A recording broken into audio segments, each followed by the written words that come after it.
one thinks of New York State, the last thing that they would probably think of is Sasquatch. But New York State has had its fair share of encounters, the most famous of which is known as the Abear incident. Marty Paddock and Paul Goslin were driving through the isolated and swampy woods near Whitehall, New York in late August 1976, around 10 p.m., when they heard a chilling scream from the forest around them. The men stopped suddenly, thinking someone might be in distress. However, when they got out of the truck, everything was quiet. The two men drove on for a few more minutes before deciding to turn around and go back to the spot they heard the scream for another look. At this time, it was dark.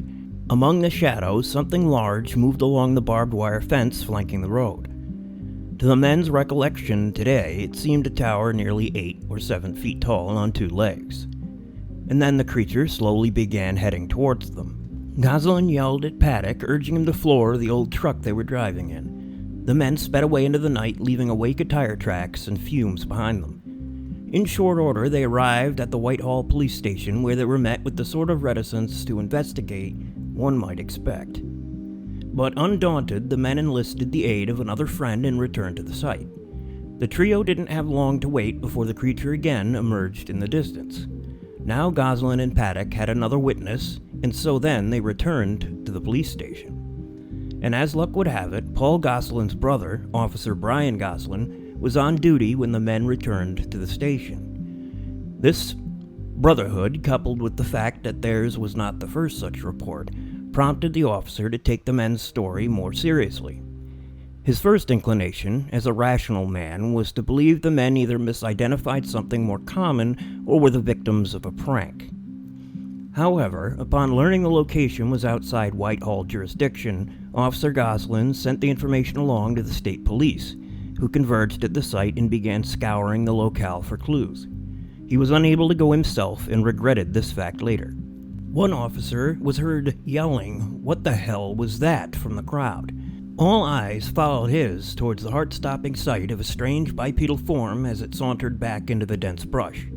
Larger than any local bear and walking on 2 legs, the creature vanished into the night.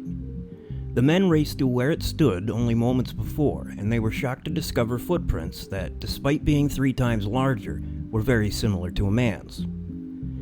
After hearing all of this, Officer Goslin decided to return the next night with a state trooper and friend, George Fox. The two scoured the area for some time before deciding on a stakeout approach. They sat in their respective vehicles with the lights out and their engines off. The night ticked by, painfully slow, broken only by the rustle of trees and the occasional night bird.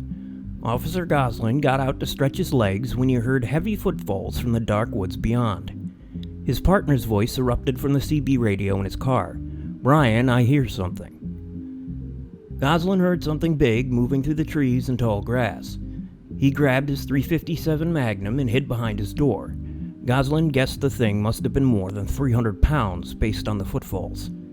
From head to toe, it was covered in scraggly hair. Its eyes were large, that reflected and glowed in the beam of his flashlight. Goslin then thought to turn on the floodlight of his police car. Ahead of him, perhaps 50 feet away, the lumbering giant suddenly halted, throwing its arms in front of its eyes and releasing a deafening scream. Goslin cocked his gun but held his fire as State Trooper Fox came barreling down from the meadow beyond his vehicle, screaming over the radio the whole time. Fox raced away into the night, leaving Goslin to fend for himself. His eyes turned back towards the creature. Somehow, though, the officer sensed that the beast wasn't intent on harming him. It was frightened by the floodlight. He couldn't bring himself to shoot it. Even though he had a clear shot, he could not pull the trigger. A moment later, the creature was racing back towards the dark woods. In the spotlight, the officer could see clearly the animal's backbone and its buttocks, caked in mud from where it had sat in the earth. Goslin was left with the impression that he himself was the intruder in that night, that he had transgressed upon something else's turf. And then it was gone. Goslin kept the floodlight on for a bit longer as he sat in the mud thinking over what had just happened. He pondered if he should have shot at the creature. There would be at least proof, he thought to himself. He might have been hailed a hero, or not. If there were many of these creatures living in the world, he wouldn't have felt good about taking one down, and he was certain of that, as he was known to say to others in the future. In the intervening time between Fox's abrupt departure and Goslin arriving home to a mob of reporters, word had spread through the area like wildfire. He ignored the media and locked himself inside. Later that afternoon, Officer Goslin returned to the scene to discover many large footprints pressed deeply into the mud. There were no signs of claw marks, and the stride was too enormous for a man to have hoaxed. In the evening papers, Goslin was made out to be foolish through quotes he had never given. The townsfolk were equally unkind, and the upper ranks in the department told the officers to keep their mouths shut regarding anything they might have seen. But just because a town wants to disbelieve something doesn't make it go away.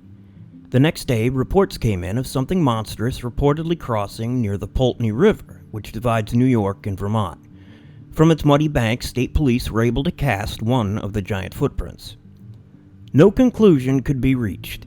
Shoddy investigation techniques, coupled with an unwillingness to pursue the truth too far, led to a case that simply dried up beneath the August sun.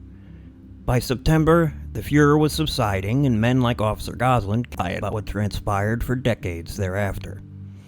With such formidable trace evidence, multiple law enforcement eyewitnesses, and a highly active site, why couldn't more have been learned from what happened in Whitehall, New York?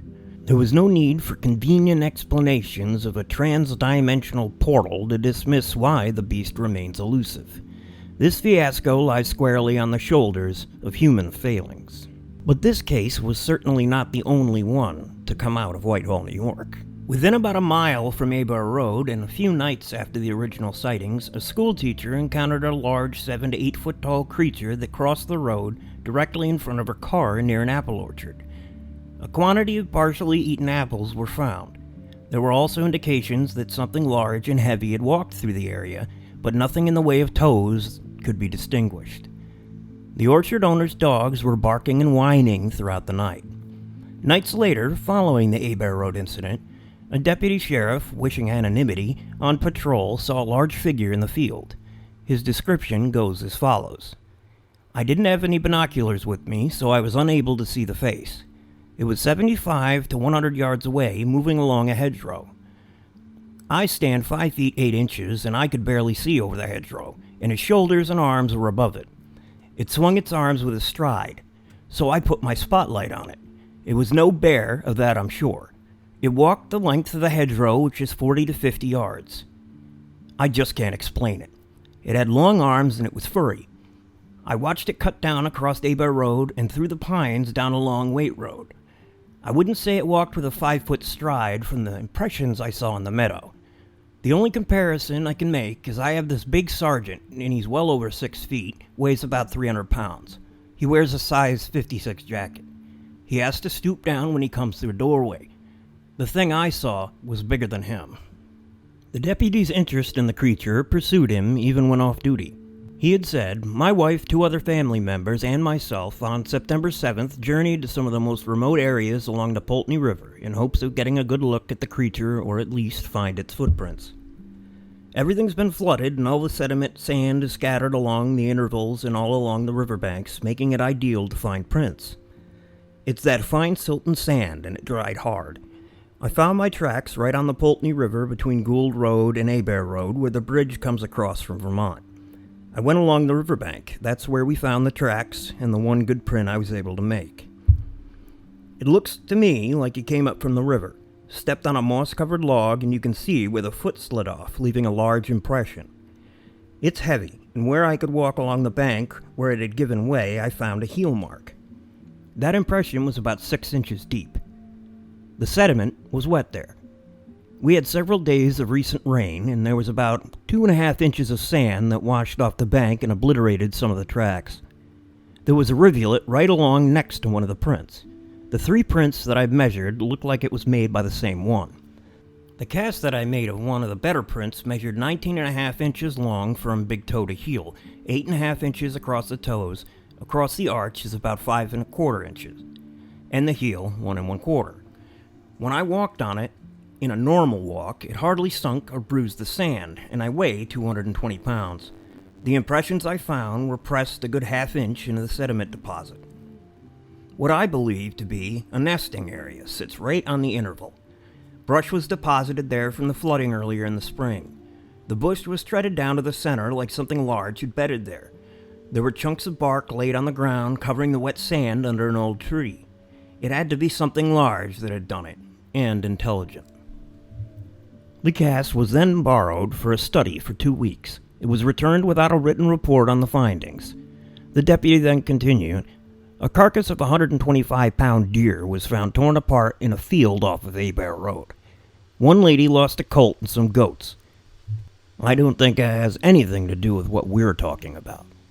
For a more recent sighting, a mysterious Bigfoot-like creature was spotted crossing an upstate highway on August 12, 2019. A driver was headed to Vermont at around 10:10 p.m. Tuesday when he witnessed a 6-foot upright walking ape stepping over a guardrail along Route 4 in Whitehall. Paul Bartholomew, an investigator and author specializing in Sasquatch encounters, was interviewed. "He was stunned. His jaw just dropped open," said Bartholomew. But this is actually a very typical type of sighting. The witness, who was asked not to be named due to possible ridicule, described the creature to Bartholomew as black and hairy, with 2 legs, wide shoulders, and a small neck. Sightings of Sasquatch crossing a road are most common in upstate New York, and usually reported in August through September, according to Bartholomew. Whether it's a migration, I'm not sure, but there's a real consistency with the reports. People will be driving at night, and they describe seeing the same thing.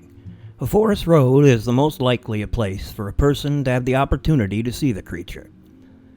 A similar ape-like animal was reported half a mile away back in September of 2006, and hundreds of more sightings had been reported in the area over the years.